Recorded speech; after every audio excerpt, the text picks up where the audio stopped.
আহিল PM কিষাণ গ্ৰাহকৰ বাবে ভাল খবৰ, কিয়নো আপোনালোকৰ টকা অতি সোনকালে সোমাব গৈ আছে। কেনেকৈ জানিব আপোনালোকৰ টকা আপোনালোকৰ বেংক একাউণ্টত সোমাবনে নাই, সেইটো কেনেকৈ জানিব, এই ভিডিঅ'টো সম্পূৰ্ণ চাব। আপোনালোকে সম্পূৰ্ণ তথ্য এই ভিডিঅ'টোৰ জৰিয়তে আপোনালোকে জানিব পাৰিব।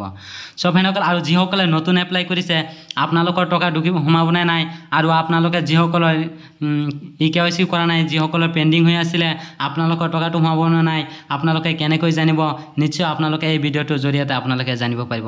ভিডিঅ'টো সম্পূৰ্ণ চাই থাকক। ইয়াত দেখিবলৈ পাইছে আপোনালোকে যদি আপোনালোকৰ লিষ্টটো চেক কৰিব বিচাৰিছে তেনেহ'লে আপোনালোকৰ মোৰ ভিডিঅ' ডিছক্ৰিপশ্যনত লিংকটো দি থাকিব।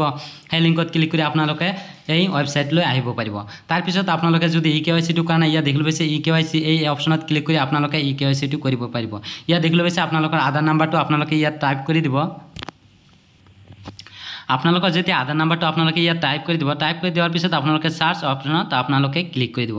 যেতিয়া চাৰ্চ অপশ্যনত ক্লিক কৰি দিব তেতিয়া আপোনাৰ মোবাইলত এটা OTP যাব। সেই OTPটো বহাই আপোনালোকে ফিংগাৰপ্ৰিণ্টটো দি ছাবমিট অপশ্যনত ক্লিক কৰি আপোনালোকে OTPটো KYCটো আপডেট কৰি ল'ব।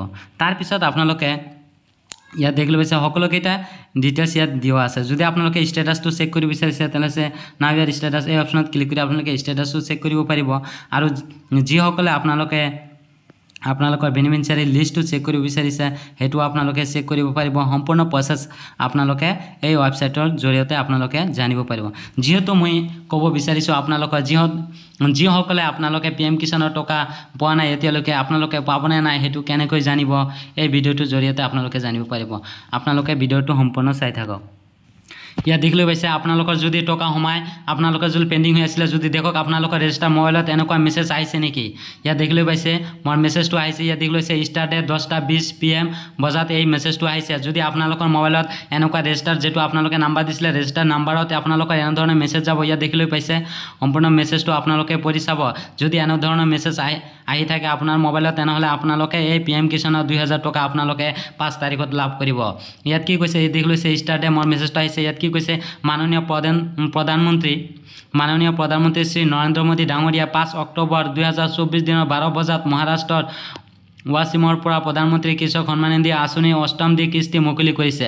নিশ্চয় আপোনালোকে বুজিব পাৰিলে। ইয়াত কি কৈছে আপোনালোকে মাননীয় প্ৰধানমন্ত্ৰী শ্ৰী নৰেন্দ্ৰ মোদী ডাঙৰীয়া 5 অক্টোবৰত এই টকা আপোনালোকৰ বেংক একাউণ্টত সোমাব। নিশ্চয় আপোনালোকে দেখিবলৈ পাইছে। আপোনালোকে সকলোৰে মোবাইলৰ মেছেজটো চেক কৰক। যদি আপোনালোকৰ এনেধৰণৰ মেছেজ আহিছে তেনেহ'লে আপোনালোকে এই PM কিষাণৰ টকা লাভ কৰিব। নিশ্চয় আপোনালোকে ইয়াত দেখিবলৈ পাইছে এনেধৰণৰ মেছেজ আপোনাৰ মোবাইলত আহিছে নেকি, আপোনালোকে অতি সোনকালে চেক কৰক। যদি আহিছে তেনেহ'লে আপোনালোকে 2000 টকা লাভ কৰিব। Thank U.